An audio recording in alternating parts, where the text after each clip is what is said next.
माया क्या? माया से क्या तात्पर्य है? माया से लोग अर्थ लगाते हैं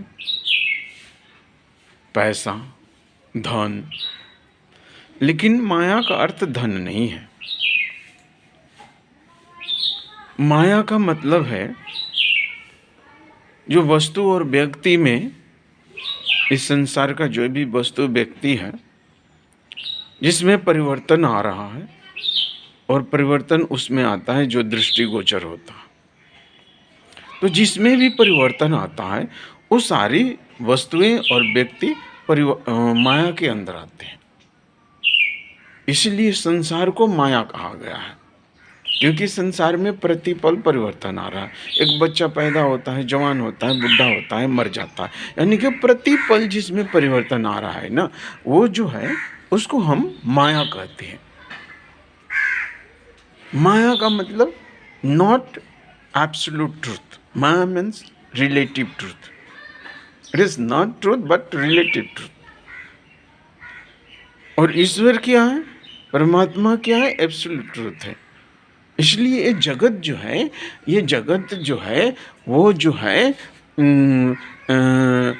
रिलेटिव ट्रूथ है और परिवर्तनशील है। इसीलिए इसको कहते हैं कि माया, परिवर्तन के कारण इसको हम माया कहते हैं। इसमें प्रतिपल परिवर्तन आता रहता है और इस परिवर्तन की वजह से ही हम इसको माया कहते हैं।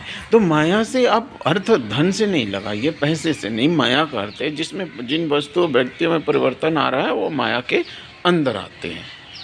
आई बात समझ में?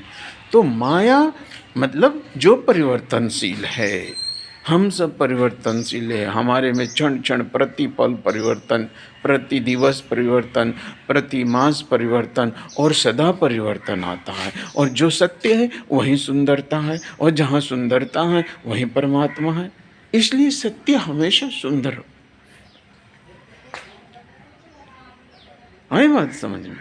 तो माया का मतलब धन नहीं है, माया का मतलब पैसा नहीं है। माया का मतलब है जो परिवर्तनशील है वो माया है। जो कुछ भी परिवर्तन के अंदर आ रहा है वो माया है। और परिवर्तन क्यों आता है? कि उन वस्तुओं और